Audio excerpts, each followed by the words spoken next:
like you expected. Hey, you open up with Bowling Green. Have you read or watched anything on the Falcons yet? Up-tempo offense. Like to score a lot of points. Going trying to run your tongue out your head. But you just got to do a good job of. You set the tempo as a defense as well by stopping them because you can't keep going tempo if you're going 3 and outs. You know, So they have a new head coach this year.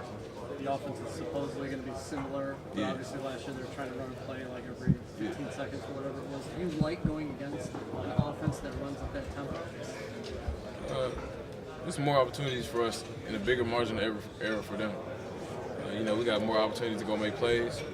And when you're running 100-something plays, it's more opportunities for them to mess up as well. But also more opportunities for us to mess up too and give up a big play. So it's fun playing them, but we'll see. It's an opportunity for the defense to actually score some points. Yeah, score a lot of points because they're when you're running that many plays so fast, you're prone to have miscommunication or something like that. And your defense got to take advantage of it. You guys get a chance to come here to see Coach Ash at all? Yeah, I talked to Coach Ash when I first got here, man. That was my dude when he was at Ohio State. And just ready to catch back up with him. Do you guys feel, being coach, man, did you say to yourself, this guy's going to be a head coach someday? Oh, yeah, most definitely, because he was one of the better coaches on our staff last year. So when he was at Ohio State, everybody knew that he had dreams and aspirations of going to the next level, and it was coming soon. And one more obvious question, but obviously you're not going to have to worry about him on game day. He's not going to be playing against you, but is it going to be weird when you see him on the other sideline? Is that going to be strange? It's a while down the road, but is it going to be weird at all? Not really, because he moved on and we had to move on as well. So it won't be really weird. It's just happy to see him excelling and doing good. Is it strange all this cross-pollination between Ohio State and Rutgers at this point? Now that you guys have an ex-Rutgers coach, you find that strange at all? No. I mean, no, it's not real strange or anything like that. Because, like I said, those bridges are gone, and you got to move on. Raekwon, in the offseason, between the end of spring ball and now, who are the guys that really made the biggest jumps? Who made the biggest jumps? Michael Jordan on the offensive line. He's made an incredible jump from when he first got there. Athletically wise, I didn't know he was able to compete with us, but he's really made a huge jump. Mike Weber's lost like 10 or 15 pounds. Just physical things, man. We haven't really played that much ball yet, so you can ask me that after camp and I'll give you a better answer. You guys, you've had a little bit of chance to work with coaches, but mostly it's been among yourselves. Yeah.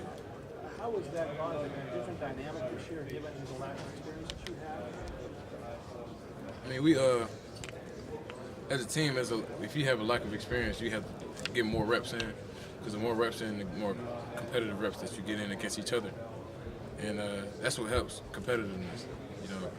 Competing against each other molds us and shapes us. Iron against iron helps us mold each other and helps us get better. So at the end of the day, if we're going against each other, then we're going against the best in the nation. And even among your group, like the linebackers, what have you seen in terms of their development?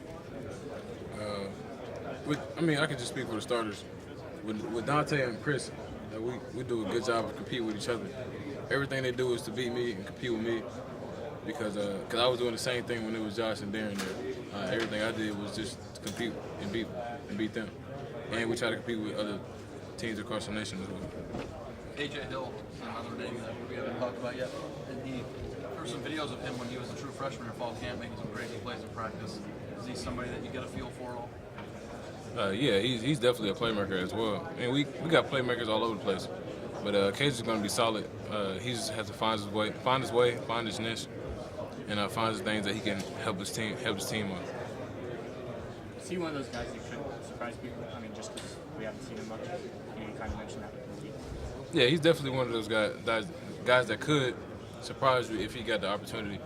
He's kind of sharing reps with. He's behind Curtis Samuel at the same position and Paris Campbell. So with all those guys in one position, you got to see who can take advantage of the opportunity. What about Sam Hubbard? It's been 40 minutes and you haven't been asked about Sam yet. How much better has he gotten? Do you think he is mean, I know Nick gets compared to Joey a lot, but Sam's like going to be taking his position this year. And I didn't know if he was somebody that you guys could rely on for similar type production. Yeah, most definitely. Like I said, He's a top 5 draft pick, you know what I mean? But you know what I mean. yeah, I mean, you most definitely can count on Sam going out there and making plays. Like you said, man, it's kind of hard to compare people to Joey because of a top 5 draft pick like that making so much money.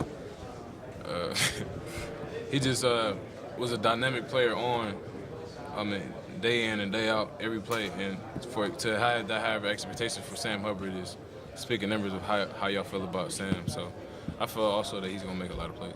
Is it surprising that Tyquan Lewis seems to be relatively unnoticed by non-Ohio State fans whenever he led the team in sacks last year? Nah, because they were focusing so much on Joey that they kind of just forgot about how dynamic of a player he was and thought that we didn't have dynamic players across the line of scrimmage, so it wasn't really surprising for us to see that. Do you think he can do that this year without Joey there? Yeah, most definitely, because you also have to block the other side. Obviously, you started your year as the defensive representative. Are you satisfied with how your career has gone? What do you want to do this year? What do I want to do this year? I want to win another national championship. Not satisfied about last year because I didn't win a national championship. We won it my freshman year, so I'm happy about that one. but I mean, I'm not into all the individual stuff as long as we win as a team. Because together, everyone achieves more. If we all work hard together and win a national championship together, then the results is 12 people drafted in the NFL. That's the results of winning together. What do you think technically you need to work on your game? What do you think? I mean, I can improve my entire game. You know, just a lot of things that I've been doing this summer have been focused around my body, slim it down, make sure I stay slim. I'm at 240, 238 range. I'm trying to stay down there for the season, because that's the weight I feel best at. So yeah, just trying to stay there. What's it like when a team has 4 stars who are like third string? You know, I feel like Justin Hilliard was like a top 100 recruit, and you know, it's like he's behind a couple other guys, you know, and then you've got people coming in the next 2 classes who are going to be like that too. You only play 3 linebackers at a time. So what's that dynamic like when people have to be patient, I guess? It's about depth, and when you have depth like that, you have competitiveness in practice.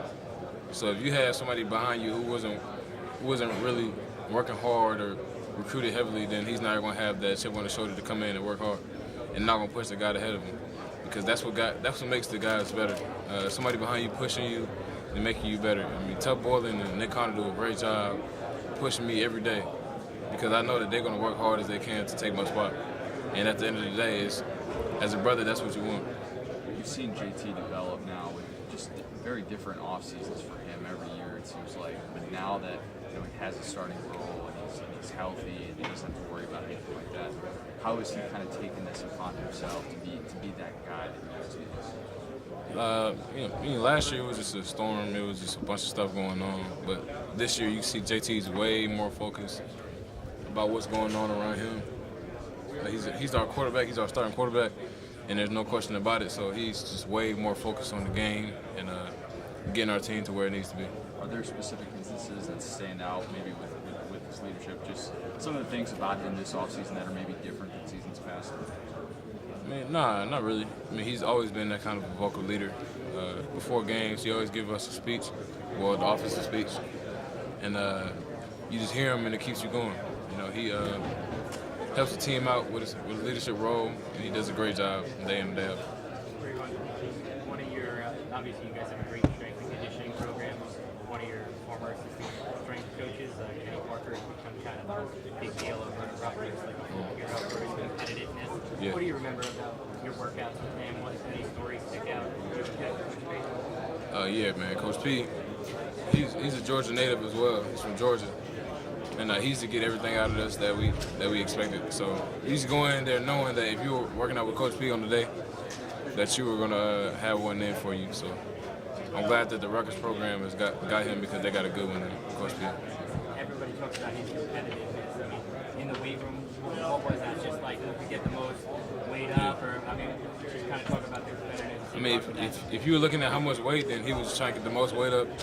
If you're looking at reps, he's always trying to get the most reps. Or as competing with his fellow weight coaches, he was trying to get the best results out of his players.